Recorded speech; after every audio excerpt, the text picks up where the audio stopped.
Hello and welcome to the Vector Garden YouTube channel. In this video we're going to take a look at layers, at sublayers and objects and everything inside that layer panel. So maybe you come from Photoshop, and in Photoshop you have a layer and then you draw something on it.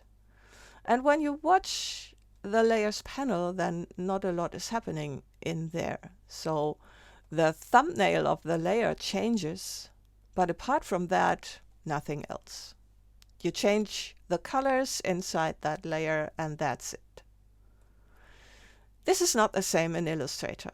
So let's go to Illustrator and we have the layer in here. Every new file has one layer. And then you draw something.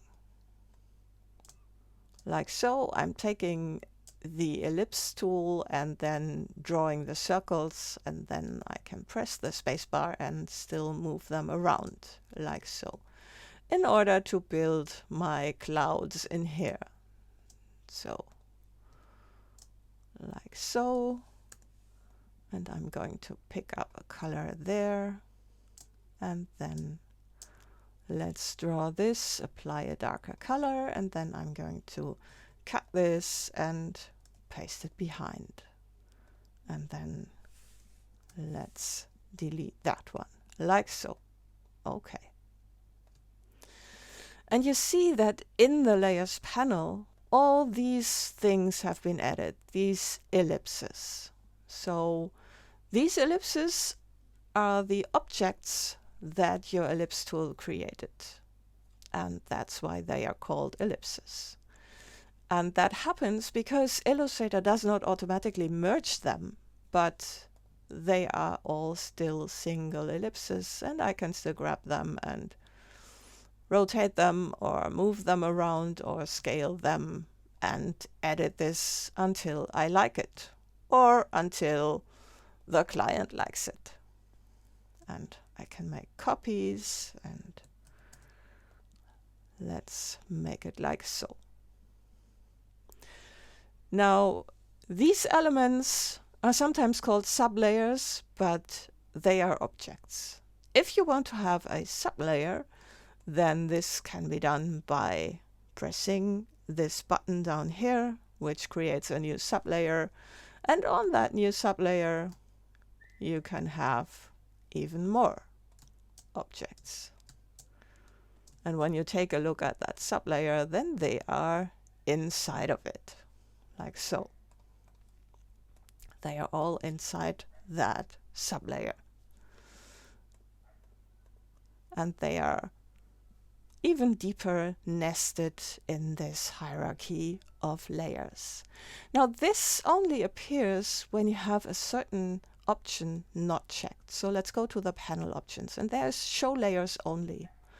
I'm turning that on, and then you see only the layers, but you don't see the objects. The objects are still there.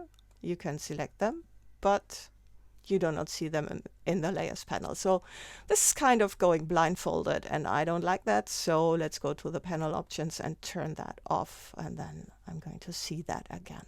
Sometimes people have the demand to flatten this, to get rid of all these and have just a clean view of this. And in the layers panel, you have the command flatten artwork. Let's do this. And you see, nothing happens, nothing whatsoever. So nothing has changed in here, and that's it. So what about flattening? What you can do in order to flatten it, what you would need to do is just create one shape out of them. And to do that, you can select them and then go to Window, Pathfinder, and click on Unite. And then you see you actually have got one path. So this is not easily editable anymore. You cannot move the single things around, and that's it. Now what about this one? If you do the same to it, then you see you lose the color. So one path can only have one color. I have undone this. So undo it. Because I want to keep that, and then I cannot use this button. Now, what I could do is use another one. So let's click on this one. You see, then I get this group, and inside I have 3 shapes. So if I have 3 colors, then I need at least 3 shapes. Let's undo that. Maybe I want to have this chaos a little less chaotic, but I still want to be able to move these around. Then what I could do is select them and go to Object Group. And then you see you have this group, and you can easily select it. Everything gets selected. You can move it around.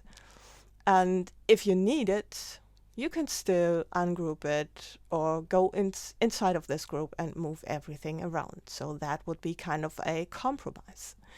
Now, what about this flatten artwork command? Because it needs to be good for something. But what does it do? So let's create another layer. And I have clicked another button. There are 2 buttons, one to create a sublayer and one to create a layer. And let's do this.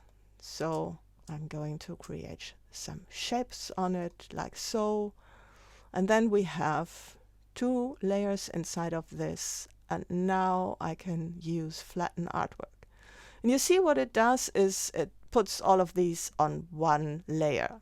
Now, that is not a good thing to do, because inside of layers it's easy to select things. So have some structure in your file, and then you are able to better select the objects.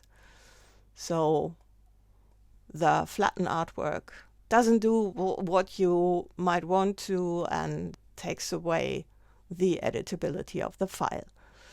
And let's get to the last thing. So the demand to flatten the artwork often comes from the desire to protect the artwork from other people.